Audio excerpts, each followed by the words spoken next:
Bonjour, je m'appelle Victor Rumilly, sur les ondes de la radio du Bonnet des Patriotes. Je suis en compagnie de Mike Deschamps. Bonsoir. Bonsoir. De Jean Saint-Ambroise. Oui, bonsoir. Bonsoir. De Georges Van Pelt. Bonsoir. Bonsoir. Et nous allons commencer sur un sujet qui fait polémique depuis les déclarations de François Legault voulant interdire le voile dans les positions d'autorité de la province. Et voile.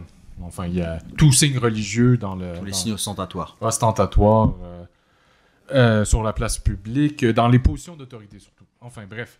Nous allons commencer avec une intervention de Mike Deschamps qui parle de laïcité et des liens avec la franc-maçonnerie. Alors, voilà. Ce qu'on va expliquer ce soir, c'est un peu l'héritage de la laïcité.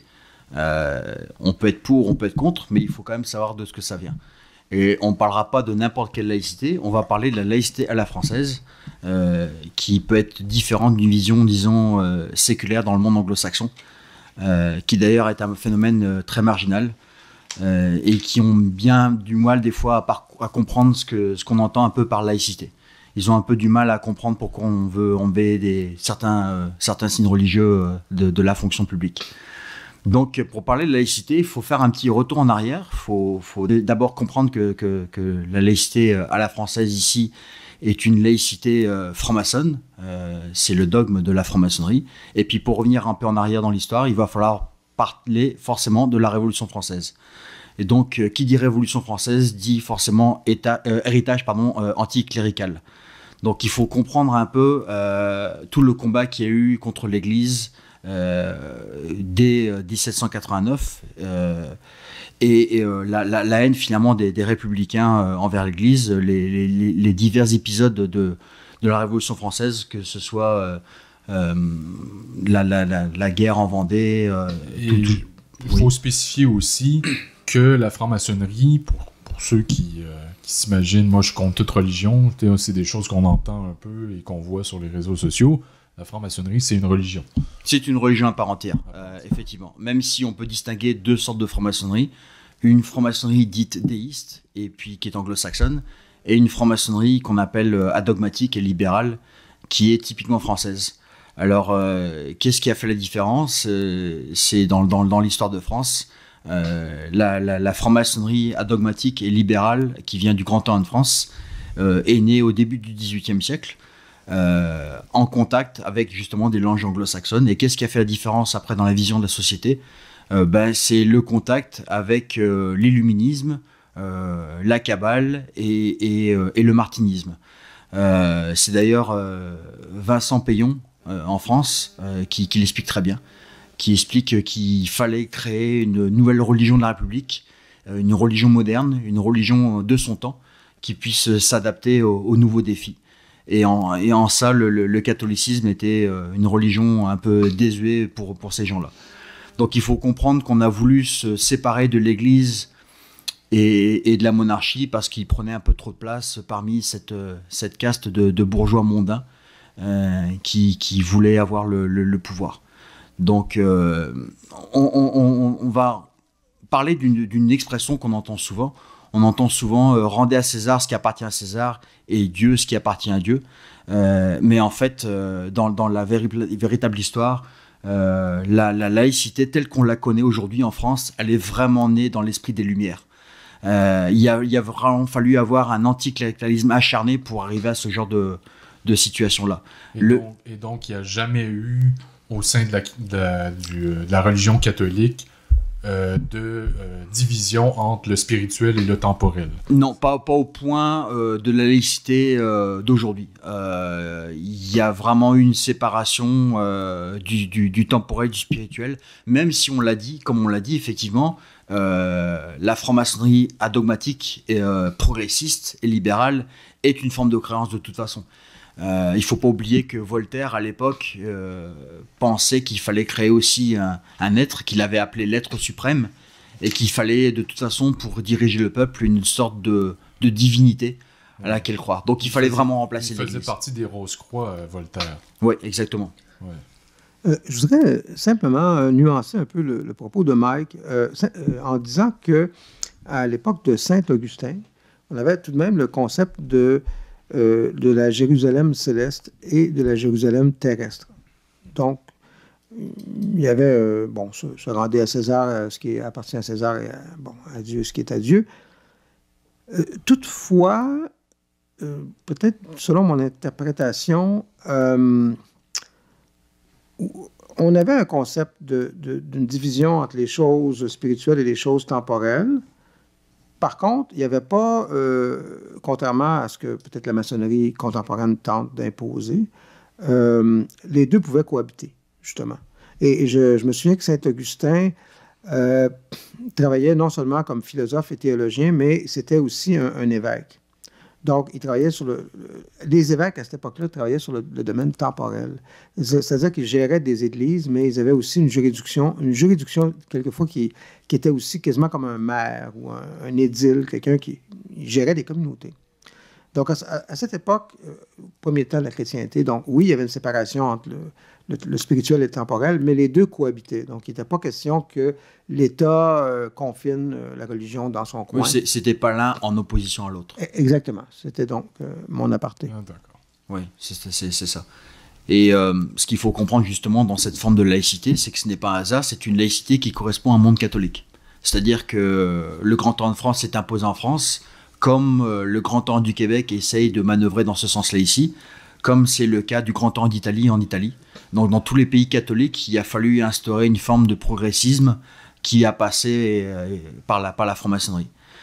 Est-ce que d'ailleurs les anglo-saxons ne comprennent pas parce que dans leur cas, il n'y a pas ce problème-là. C'est-à-dire que il faut comprendre qu'on a voulu se débarrasser des religions, de la religion catholique entre autres, pour le simple fait qu'elle soit un obstacle à l'usure.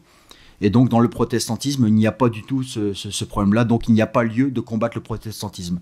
D'ailleurs, on peut faire une petite parenthèse. Les protestants ici, au Québec, ont bien collaboré avec les francs-maçons pour lutter contre le catholicisme. Oui, et aussi, d'ailleurs, il ne faut pas omettre qu'à l'intérieur même de l'institution catholique, de l'institution papale, il y a eu des francs-maçons. Exactement, ouais. Et même à l'intérieur de la royauté, c'est Louis XV, je crois, qui a été éduqué par des francs-maçons et qui a eu un petit penchant. Donc, c'est c'est-à-dire que c'est pas parce qu'on est catholique qu'on n'est pas franc-maçon. Non, même c'est ça. Même si l'un s'oppose à l'autre. Il faut remettre un peu ça dans le contexte de l'époque, c'est-à-dire que les idées des Lumières étaient une idée complètement nouvelle qui donnait, disons, un pouvoir à l'homme. Et l'homme n'avait plus de compte à rendre à Dieu. Donc c'était vraiment quelque chose... c'était un peu la sucette qu'on donne à l'enfant et qui est là très tentante, très alléchante. Et donc on peut s'abandonner à ce genre d'activité-là où on peut résister. Et effectivement, il y a des gens qui ont décidé de ne pas résister et de plutôt aller dans ce sens-là. Ben, peut-être en parlant de la sucette qu'on donne à l'enfant, deuxième petit aparté que je ferai plus bref, c'est peut-être justement le passage de la maçonnerie opérative à la maçonnerie spéculative qui est le problème, justement, parce que les maçons, au départ, la maçonnerie opérative était une forme de syndicat et de communauté d'initiés au Moyen-Âge, donc ils se transmettaient des secrets de construction, de maîtres bâtisseurs, des secrets liés à l'architecture, aux chantiers de construction, et aussi des préceptes de vie, des préceptes moraux, des préceptes spirituels. Et il y avait il y a pu avoir, si vous voulez, un fond de tradition gnostique qui a un peu pénétré à travers tout ça. Mais tant qu'on était dans la maçonnerie, je vais finir mon aparté opérative, on avait une certaine humilité. Parce que le maçon, dans le fond, mettait ses connaissances et puis peut-être une part de son savoir secret ou de savoir transmis de maître à apprenti, de savoir d'initié, au service de l'édification d'un monde chrétien ou d'un monde spirituel. Alors que quand on est passé du bord de la maçonnerie spéculative, le maçon a continué ce processus de transmission de savoir d'un maître à un apprenti, mais là, le maçon n'était plus au service de l'édification, tu sais, non seulement de cathédrale, mais d'une cité, d'une édification, comment je pourrais dire ça, moi, d'une architecture publique au service, tu sais, de buts supérieurs à la communauté, de buts spirituels, mais là, on tombe dans une maçonnerie spéculative où les gens se prennent pour des philosophes. Alors, donc, on rentre dans un savoir d'initié qui est réservé aux initiés, et c'est comme un chien qui se mord la queue, finalement. La maçonnerie n'est plus au service de rien de supérieur à l'homme. Exactement. Voilà, merci. Et donc, effectivement, c'est bien ça qui s'est passé. Et pour revenir un peu sur des faits historiques, effectivement, donc le Grand Orient de France a été édifié bien au début du XVIIIe, et était en contact finalement avec ce qu'on peut appeler l'illuminisme, le martinisme, et puis ça donnait finalement les idées qu'il y a eu par la suite. Il faut comprendre même une chose, c'est que le Grand Orient de France ne reconnaît pas le grand architecte de l'univers. Donc elle est jugée comme irrégulière par la Grande Loge Unie d'Angleterre. Ça, c'est quelque chose qui est intéressant à savoir. Pour revenir un peu à la laïcité, il faut comprendre que la laïcité est un des dogmes principaux, finalement, du Grand Orient de France. Alors, quand on épluche un peu les documents confidentiels du Grand Orient de France, j'ai eu le droit d'avoir quelques documents. Il y a eu, à un moment donné, le site du Grand Orient de France qui s'est fait pirater. Il y a eu des tonnes d'archives qui sont sorties de ça. Et nous avons eu au bonnet des patriotes un informateur qui venait de France et qui m'envoyait des documents, disons, confidentiels des années 60. Donc, on pourrait dire que les francs-maçons du Grand Orient de France et accessoirement ceux du Grand Orient du Québec sont obsédés par la laïcité. Donc, ils mettent la laïcité à toutes les sauces. Alors, je vais vous citer quelques communiqués confidentiels du Grand Orient de France qui parlent de la laïcité. Entre autres, un qui dit « La laïcité était informe et vide. Il y avait des ténèbres à la surface de l'abîme et l'esprit du FM, donc franc-maçon, se mouvait au-dessus des eaux. Le franc-maçon dit que la laïcité soit et la laïcité fut. » Donc ça, c'est un communiqué du Grand Orient de France. On peut parler d'un autre communiqué qui dit la franc-maçonnerie a largement contribué à l'institution, au maintien et à la défense de la laïcité. Nous devons continuer à porter ce flambeau, car bien des bâcis sont encore à prendre. Ça, c'est vraiment révélateur quand même. Et à détruire. Ça, c'est très révélateur. Ça, c'est un document confidentiel qui date de 2012. On va citer quelque chose qui est quand même pas anodin, c'est le serment de l'apprenti franc-maçon dans le rite français. Alors, le serment dit « Je promets de défendre l'idéal et les institutions laïques, expression des principes de raison, de tolérance et de fraternité. » Donc ça vous montre à quel point la laïcité finalement est un chapitre de la Bible maçonnique. Et puis, pour montrer un peu l'obsession anticléricale des francs-maçons, on pourra citer Jules Ferry, qui disait « La République est perdue si l'État ne se débarrasse pas de l'Église ». Donc ça en dit long aussi.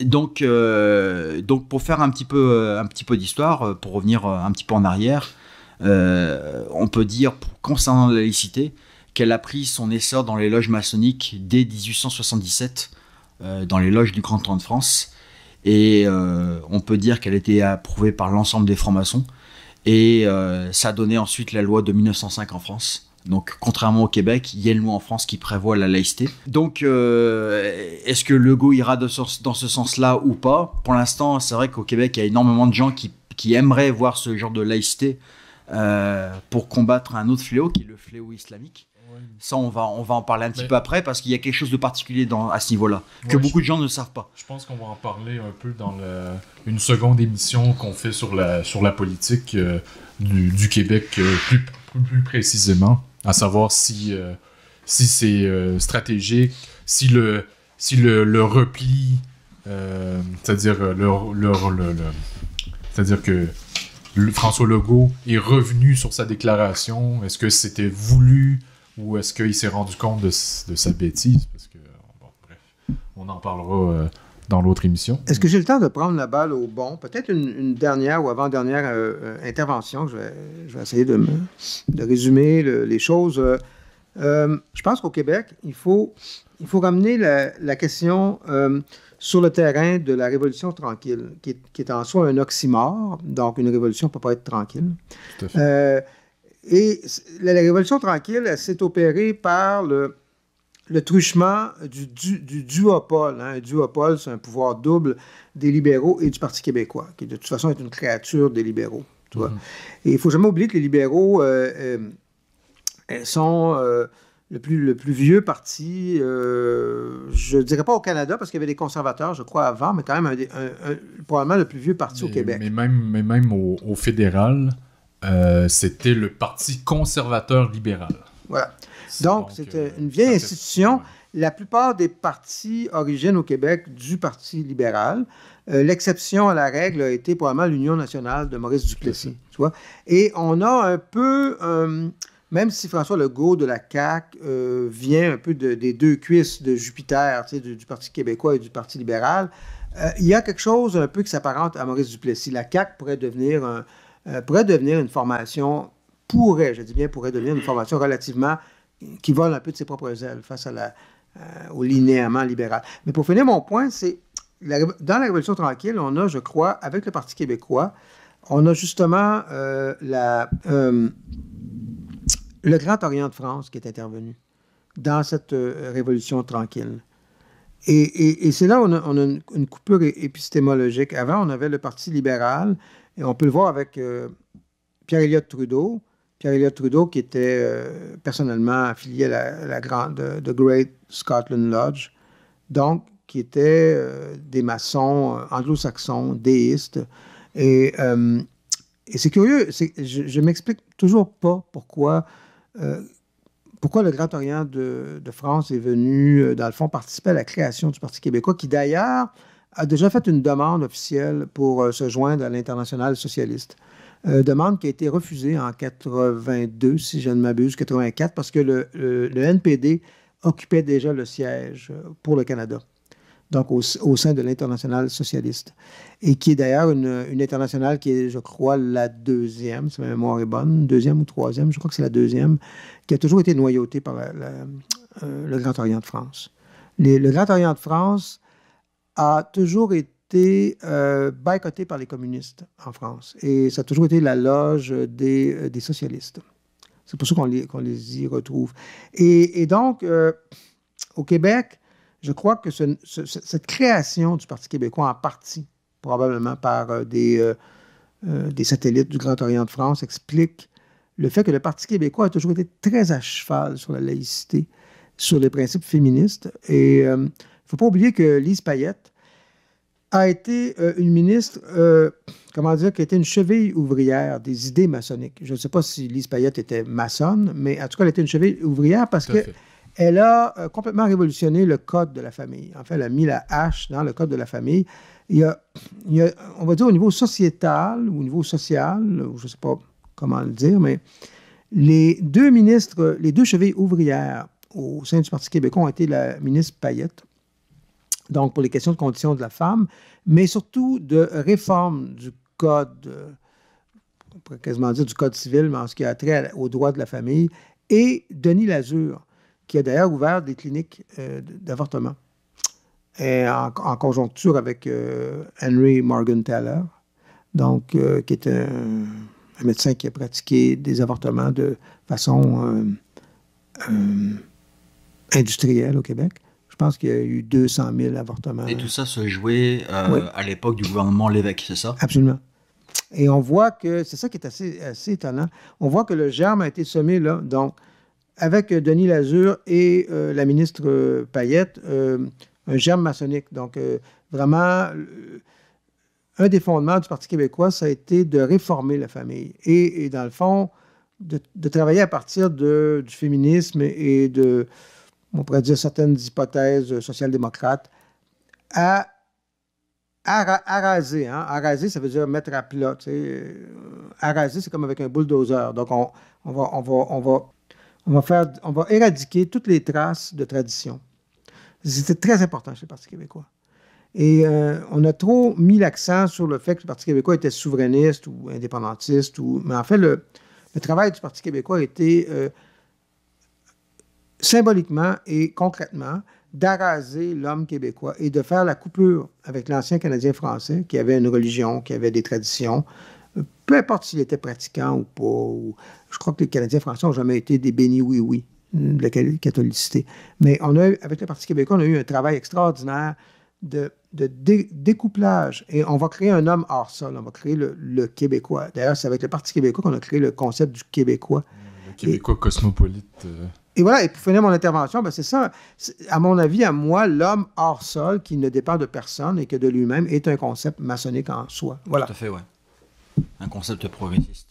Donc, pour aller dans la continuité, oui, tu as une question, Georges? Si j'avais pu dire 2-3 mots, je pense parce que la laïcité, c'est un concept qui est constamment, quotidiennement, qui fait partie quotidiennement de l'actualité. Il est au centre de tous les débats sociétaux. Je crois que ce serait important de parler de l'interprétation de ce concept de laïcité par les masses, par le grand public. Oui, on va y venir, ouais. On va y venir ? Ouais, on va y venir. Je te laisse continuer. Ouais. On en parlera. Pour continuer un peu sur ce que Jean a raconté, on va rester au Québec justement, et effectivement, il y a des gens, il y a des penseurs qui ont commencé un peu à élaborer ce que pourrait être la laïcité au Québec. Il y a une personne qui s'appelle Jocelyn Parent, militant des Lumières, qui avait écrit un truc intéressant. Il avait écrit, par rapport au Canada, il avait écrit « Ainsi, le Canada ne vit pas une laïcité, ni de façon formelle, ni de façon factuelle.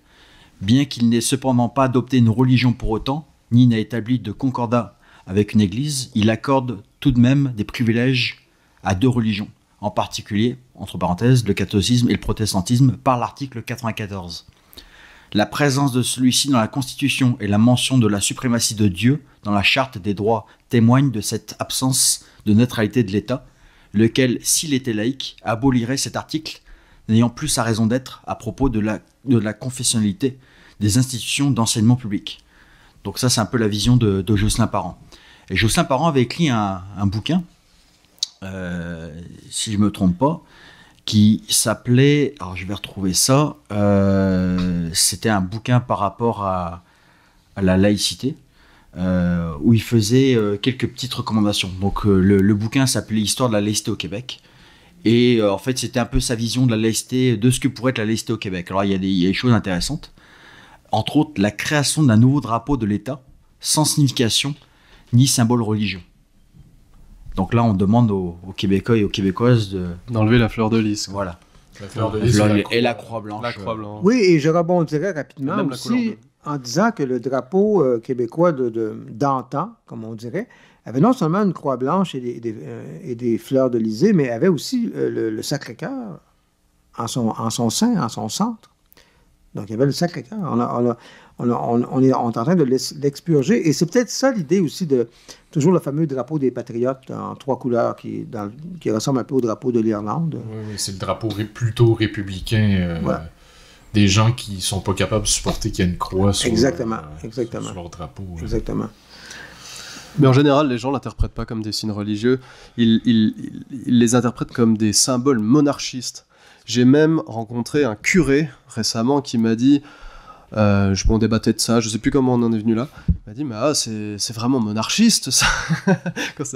Quand c'est un prêtre qui le dit, c'est surprenant quand même. Ouais, effectivement. Surtout en France, moi je sais que pour m'être promené avec un drapeau québécois à travers bien des endroits en France, je me suis fait dire à quelques reprises, ah oui, vous êtes monarchiste? Non, pas du tout. On est juste québécois. Et je rebondis à nouveau rapidement. C'est intéressant cette remarque à l'effet que, en fait, les Québécois sont toujours en fait demeurés un petit peu monarchistes finalement, envers et contre tous, parce que on a simplement changé de monarchie, la monarchie française et la monarchie britannique. On a toujours gardé une espèce d'attachement qui est pas malsain, finalement. Contrairement à la France, effectivement, où l'attachement à la monarchie a été éradiqué, a été arraché, c'est presque un délit. On voit que les Québécois, même ceux qui se disent républicains ou quoi que ce soit, ont conservé ce lien émotionnel avec la monarchie. Une autorité qui transcende le peuple. Oui, parce qu'il ne faudrait pas oublier, c'est peut-être pas le sujet du débat de ce soir, mais que que le Québec vient de l'Église gallicane aussi, du gallicanisme et non pas de l'anglicanisme. Donc, une Église où le roi est le garant de Dieu et le garant aussi de cette espèce de séparation entre l'Église locale et le Vatican. Donc, garder un bras de distance, comme on dit au Québec, avec le Vatican. Et justement, le Québec n'a jamais été, curieusement, contrairement à ce qu'on pourrait croire, les anglicans du côté de la High Church, si je ne m'abuse, sont pratiquement plus vaticanistes que les catholiques québécois. Ils ont toujours gardé un bras de distance avec le Vatican. Et je crois que ça, c'est un des problèmes fondamentaux dans la politique québécoise. Il y a beaucoup de gens qui parlent, ça prendrait une république du Québec, ça nous prend absolument une république, et ce message-là ne passe pas. Il y a quelque chose au niveau symbolique, en tout cas, peut-être les Québécois d'un certain âge, je ne sais pas chez les jeunes. Ouais, c'est une bonne question. Ça. Ben, on en parlera peut-être dans une autre chronique, mais c'est vrai que pour ce qui est de la République, même l'idée d'être un 51e État américain, il n'y a jamais personne qui a embarqué là-dedans au Québec. C'est-à-dire que Papineau était pour ça, mais après ça, le peuple... Mais hormis le parti du 51e, il y a un parti Beauceron, là. Ouais, mais on voit bien qu'eux sont collés sur le Maine et ils ont des intérêts économiques. Ouais. C'est motivé là, vraiment par on va dire, des intérêts mercantiles, pour reprendre un terme de Mike. Disons qu'ils sont rares, les gens qui disent « Oui, je suis pro. » Absolument. Donc, on va continuer là-dessus. Là, on a fait une petite parenthèse pour revenir aux idées, par exemple, de Jocelyn Parent. Il parlait, entre autres, des institutions au Québec. Et donc, il appelait à ce qu'on n'utilise plus les signes, les symboles et autres représentations religieuses dans la symbolique de leur nation.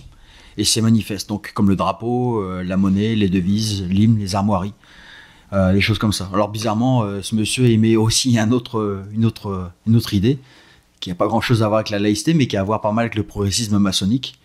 Il conseille l'accès à des cours d'éducation sexuelle. Ça n'a aucun rapport, mais c'est intéressant de savoir ça.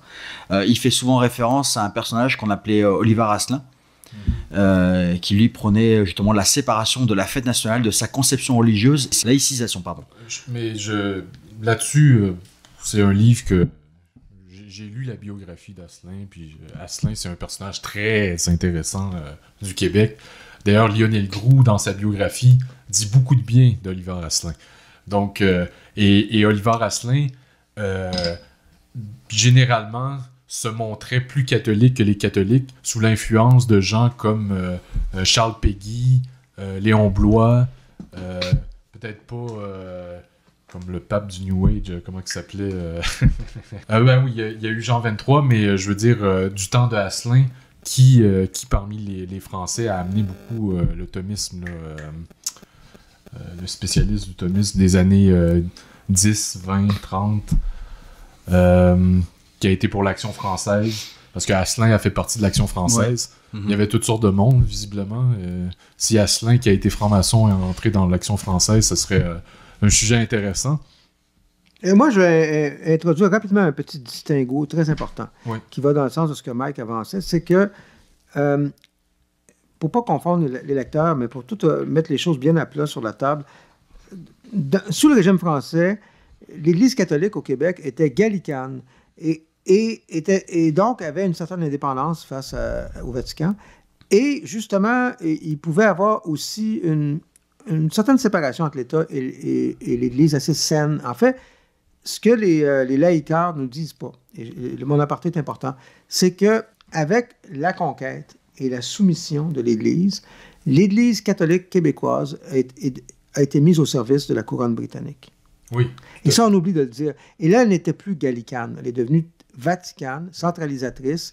Et là, effectivement, l'Église est devenue, au niveau populaire du moins, parce qu'au niveau des élites, on s'en foutait un peu, mais au niveau populaire, l'Église est devenue a pris le monopole du débat politique. L'Église disait aux gens pour qui voter, quoi penser, c'est devenu un problème. Mais ce n'était plus l'Église gallicane d'avant la conquête. Voilà. Oui, et pour rebondir sur Oliver Asselin, je crois, c'était une croyance en la religion catholique anticléricale. C'est-à-dire que le Vatican appréciait pas trop Mais par contre, il y a des bonnes raisons d'être anticlérical à cette époque-là. C'est-à-dire que le Vatican, dans ses décisions par rapport au Canada français, au Canada en général, a toujours vu la religion catholique comme anglaise. Alors, c'est pour ça que le Québécois ou Oliver Asselin, quand il voyait le curé ou l'évêque, tout ça, arriver avec lui parler en anglais, il y en avait plein le cul. Hein. Je veux dire, c'est pas parce qu'il est franc-maçon nécessairement que ça le faisait chier. Là. C'est parce que je suis croyant, mais ma croyance, on la vulgarise en anglais. J'ai un problème. C'est un peu ça la raison qui a fait. Et moi, je pense qu'Oliver Asselin, il y a eu une période peut-être anticléricale, un peu hors du catholicisme, mais à partir du moment que il a été, affilié à l'école de Lionel Groulx, on va appeler ça de même, là, je fais un raccourci, qui était dans l'Action française, ça, je pense pas qu'à ce moment-là, il était dans la franc-maçonnerie. Là. Je pense qu'il s'en est extirpé ou si c'est possible. Là. Parce que c'est vrai que c'est difficile de s'en extirper, mais voilà.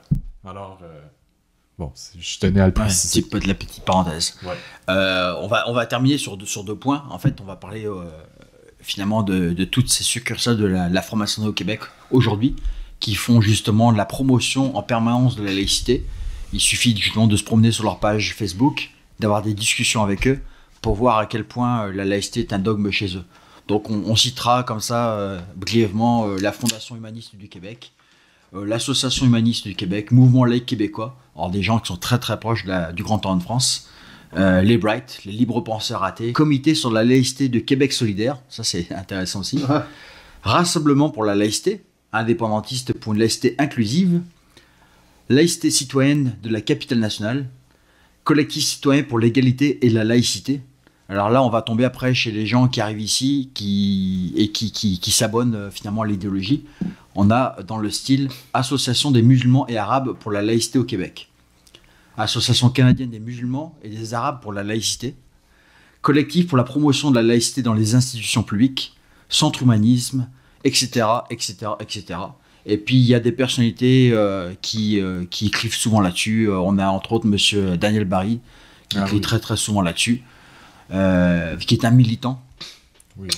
Et puis, dans l'autre style de militant, on a madame Ben Habib, qui passe son temps, enfin, qui fait deux voyages par année pour aller en France et faire des tenues blanches au Grand Orient de France. Donc voilà, on a finalement des gens qui sont très très reliés au Orient de France, à cette espèce d'idée du progressisme, qui militent pour la laïcité. Donc on peut être pour, on peut être contre, mais il faut connaître tout ça, il faut savoir d'où ce que ça vient. Et il faut savoir finalement que dans un sens ou dans un autre, on a les pieds et les mains tenus par le mondialisme. Maintenant, on fera un dernier petit point essentiel pour comprendre une chose par rempart contre l'islamisme, c'est que dans l'islam, il y a quelque chose qu'on appelle la djalia, pardon. On va expliquer un peu le concept. Le concept, c'est simple, c'est que toute société qui est ignorante est une société à convertir. C'est du prosélytisme, quoi. C'est du prosélytisme. Donc en fait, les radicaux, les musulmans radicaux, voient les pays comme la France, qui est assis sur une laïcité d'État, comme un État finalement à convertir. Ils nous voient comme des gens un peu perdus, sans spiritualité. Et bon, ils n'ont pas tout à fait tort dans un certain sens. Ils ont peut-être raison, ouais. C'est ça. Exactement. C'est que finalement, la laïcité, on crée un vide spirituel que des gens sentent le besoin d'aller combler. Et ça explique pourquoi on a des gens comme M. Cherkaoui, qui a écrit très récemment sur sa page Facebook, qui a invité tout le monde à se convertir à l'islam. Oui, Jean. Oui, alors, je rebondis sur un dernier point, et je vais me taire, mais qui est très important. Finalement, dans cette espèce de croisade laïcarde, peu importe de quel bord on est, peu importe la direction que ça va prendre, je crois que l'histoire du crucifix à l'Assemblée nationale est capitale, est un point capiton. C'est capital. Parce que le crucifix a été mis en place sous Duplessis. Et ce qui est assez intéressant, c'est là, effectivement, le crucifix de la vie de certains spécialistes de Duplessis et puis aussi des gens de l'Assemblée nationale qui ont permis ce geste, n'était pas vu comme un symbole Vatican, parce que sinon il aurait mis les emblèmes du Vatican, ni comme une intrusion de l'Église, et plutôt comme un symbole, je ne dirais pas de laïcité, mais on va dire de séparation première des choses de l'État et de la religion de façon saine. Mais le Christ, c'est le Christ en croix. Donc, c'est vraiment le cœur de la religion... le cœur du catholicisme québécois, mais indépendamment des institutions religieuses ou politiques. Et le point central de tout ça, c'est que le crucifix a été mis au centre des emblèmes officiels de l'Assemblée nationale, qui sont toutes des emblèmes de la couronne britannique, bien entendu, et qui sont des emblèmes anglicanes. Et là, ça, c'est un point que personne, ni les tenants de la laïcité, ni les opposants, personne ne souligne.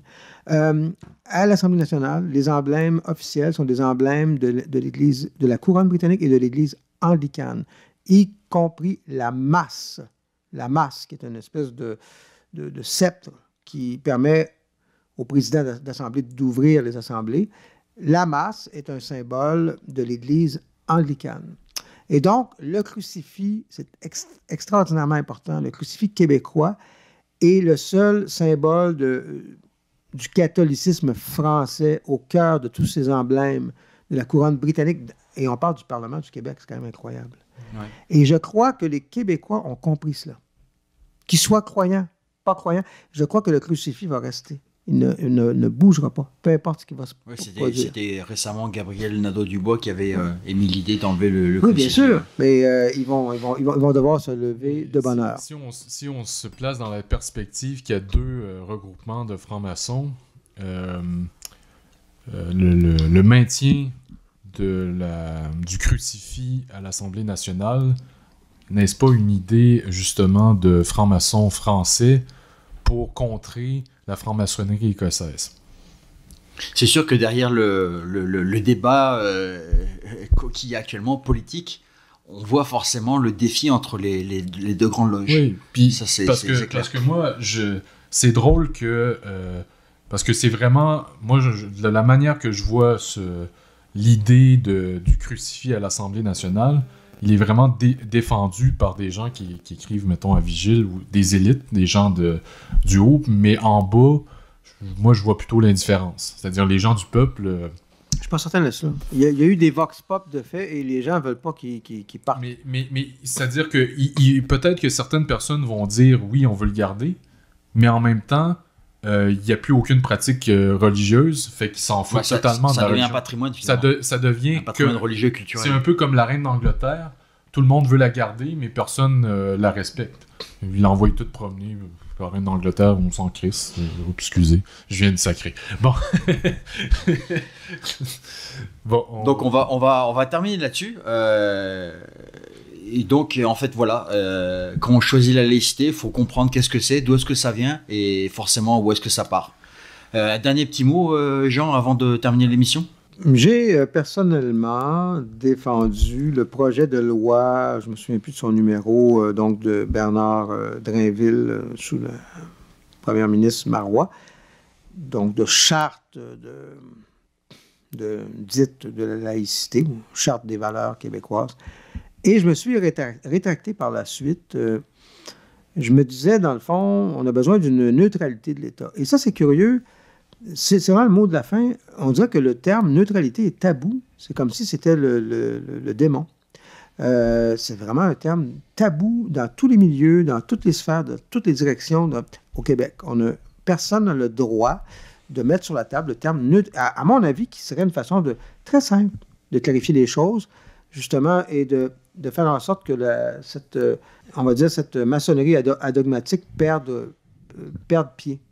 De ramener la question sur mais la neutralité, généralement, c'est le combat de la maçonnerie adogmatique. Plus ou moins, parce que c'est vrai que Jean a raison. J'ai lu personnellement des articles sur le mouvement laïque québécois. Okay. Et effectivement, pour eux, la neutralité, c'est pas assez. Il en faut beaucoup plus que ça. Il en faudrait plus. C'est ça. Exact. Ils ne veulent pas s'arrêter à la neutralité. Pour eux, il suffit de lire les écrits de M. Baril, Puis on comprend qu'il ne va pas se contenter d'une neutralité. C'est parce que si on abonde dans la neutralité, c'est une façon de dire on ne nie pas notre héritage catholique, OK? Mais en même temps, au niveau de l'État, on veut que l'État conserve une position neutre, qui n'est pas la position laïcarde, de laïcité de combattre. Donc la neutralité n'est plus en position de combattre une religion ou une autre. D'accord. Et justement, elle est neutre. Elle est plus... non seulement elle n'est pas dogmatique, mais aussi ce n'est plus le combat des catholiques contre les musulmans. À mon avis, la neutralité, pour terminer, permettrait d'agir comme une antidote. Parce qu'en ce moment, il ne faut pas oublier qu'on a peut-être un petit peu dérivé. Il n'y a pas que le combat des loges déistes, tu vois, oui. Britanniques et des loges adogmatiques françaises. Il n'y a pas que ça. Il y a aussi un combat qui est mené qui est très vicieux, qui oppose les Québécois de souche dits catholiques à l'islam conquérant, tu vois. Et donc, les Québécois de souche dits catholiques, on leur fait porter le bonnet de laïcité, ce qui est une contradiction dans les termes. Mais pourtant, c'est que beaucoup de Québécois qui peuvent ne pas être croyants se disent quand même, tout de même, mon legs culturel, historique, c'est le catholicisme, mais je suis pour la laïcité et je combats l'islam conquérant. Donc, il y a une contradiction dans les termes. Donc, à mon avis, de ramener le débat sur le fond de la neutralité de l'État permettrait de court-circuiter cette dialectique morbide. Il faut quand même rappeler une chose, c'est que si on va aller un peu plus loin, la neutralité est quand même aussi, même si on peut être d'accord ou pas avec ça, c'est quand même quelque chose qui abonde dans le sens du capital. C'est-à-dire pourquoi on doit arriver à une forme de neutralité? On doit y arriver parce qu'il y a des populations qui viennent de d'autres pays, avec d'autres coutumes, d'autres visions religieuses, et qui viennent ici.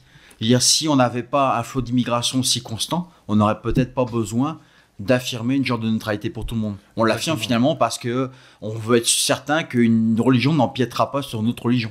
Mais moi, je vais vous faire remarquer là-dessus un point intéressant, mais ça pourrait être même un sujet de débat au bonnet, c'est que la Russie, l'ancienne Union soviétique, enfin une partie, la Russie, qui est une fédération, mais qui se rapproche un peu plus d'une confédération, a opté pour que l'orthodoxie devienne une religion d'État, tu vois.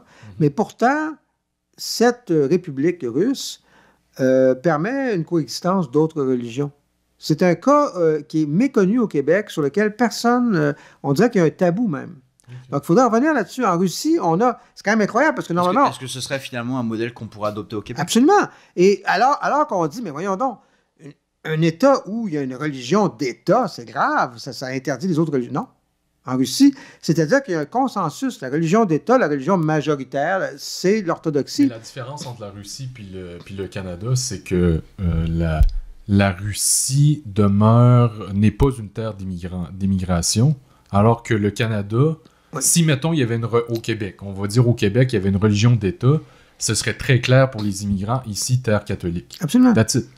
Alors que la Russie, elle, s'il n'y a pas d'immigrants, ils ne sont pas obligés d'envoyer le message disant ici c'est une terre. C'est pas une terre de forte immigration, mais c'est une terre de forte diversité culturelle et religieuse. De par sa géographie. Voilà. Exactement. Et moi je suis d'accord avec Mike Deschamps, c'est qu'il montre vraiment l'exemple d'un pays qui a une religion d'État, mais qui arrive à composer avec sa diversité religieuse et qui arrive à créer une cohabitation pacifique des communautés religieuses. Mais ça n'a rien à voir avec le Québec puis le Canada. C'est-à-dire qu'en Russie, l'immigration, ceux qui adoptent des religions autres que la religion qui se voudrait d'État, c'est-à-dire orthodoxe russe, ils sont là depuis plus longtemps. Il n'y a pas d'immigration de masse qui prend l'assaut de la Russie. Alors le cas n'est pas pareil. On ne peut pas comparer la Russie avec le Québec. Non, ça pourrait se comparer. Non, ça peut être un bon modèle, parce que le Québec est quand même une nation nordique, okay, boréale, on l'oublie souvent, même si on vit dans l'hémisphère sud. OK, nous sommes une nation nordique, bon, qui s'est, si tu veux, mêlée avec du sang autochtone, et de culture et de langue française, et de tradition catholique pour ce qui en reste. Mais on a... non, mais le parallèle avec la Russie, c'est que le cœur francophone, ce qu'on dit les Québécois de souche, est encore prévalent. Il est rendu à 78-77 %, ce qui est énorme. En France, les Français de souche, c'est 58 %. Et en Russie, ce sont les Slaves. Donc, nous avons la chance d'avoir un cœur très fort, ce qui n'est pas le cas au Canada anglais. Tu vois? Et là où le modèle russe peut être intéressant, c'est qu'en préservant un consensus autour du cœur majoritaire, à ce moment-là, on abat le multiculturalisme. On l'abat. Et on abat ce faux dialogue qui est l'objet de notre capsule, de notre émission, ce faux dialogue entre laïcité et, je sais pas. Neutralité religieuse. Voilà. Ouais, mais... Tu sais, parce que l'immigrant qui va être bouddhiste ou musulman peut trouver un avantage à s'intégrer dans une société où il y a un cœur majoritaire, dominant. Oui. Mais qui va bien clarifier les choses. Parce que qu'est-ce qui est mortifère au Canada dans ce multiculturalisme-là, c'est qu'on ne sait pas trop qui est en position de force, qui fait quoi, qui cale les chocs, comme on dit au Québec. Et pourtant, c'est au service de la couronne britannique. Et pourtant, c'est au service d'intérêts éminemment blancs, suprémacistes anglo-saxons, et qui dominent le jeu. Alors, regarde, je veux rebondir sur ce que tu disais tout à l'heure, là, la contradiction du Québécois catholique culturel qui fait la promotion de la laïcité, mais j'avais un rictus aussi quand Mike avait parlé de toutes ces minorités agissantes là, qui font la promotion de la laïcité, à mon avis, comme caution comme pour l'intégration en fait, comme marque d'intégration, de volonté d'intégration. Il y a au Québec un débat entre deux catégories de personnes. Il y a les athées ou les catholiques culturels qui n'ont pas reçu une éducation religieuse et pour qui la laïcité c'est un rempart au dogme religieux. Et puis les autres qui peuvent être croyants mais pour qui la laïcité c'est la garantie de pouvoir exercer leur religion quand même dans l'espace public. Et puis en fait ce serait un synonyme de bonne entente et de cohabitation pacifique des religions. Alors l'un combat l'autre, mais le problème, c'est ça dont je voulais parler tout à l'heure, c'est l'interprétation du concept de laïcité par les masses. On vient de faire tout l'historique, toute la généalogie de la laïcité en parlant des réseaux, et tout ça c'était très bien fait. Mais au final, les masses, elles le savent pas tout ça. Tout ce qu'on vient de dire, elles le savent pas. Elles connaissent, la définition officielle de la laïcité, on peut prendre celle de 1905, c'est la neutralité religieuse de l'État, c'est-à-dire séparation pouvoir exécutif, religion. On évite les connivences entre l'idéologie religieuse finalement et puis le pouvoir exécutif. Bon. Mais derrière, les gens, eux... ils le reçoivent comme ça, même des fois cette définition officielle ils ne la connaissent pas, ça devient un mot polysémique parce que vidé de son sens, et un mot polysémique parce que tout à chacun lui donne le sens qu'il veut, et souvent le sens qui l'arrange. Moi si je suis athée et que j'ai envie que la laïcité ce soit ma protection contre par exemple l'islam qui investit le vide spirituel dont tu parlais tout à l'heure, je le fais. Et si je suis un nouvel arrivé qui arrive avec une religion virile et que j'ai envie qu'on me laisse l'exercer en toute liberté dans l'espace public, je vais défendre aussi la laïcité. Pour moi, ça va être ça. Il y a justement un parallèle, on fera une petite parenthèse rapidement, mais j'avais écrit un article là-dessus, que j'avais écrit, qui s'appelait La sociologie du collabeur. Ouais, et ça montrait finalement que les deux bords étaient contre finalement le patrimoine religieux québécois.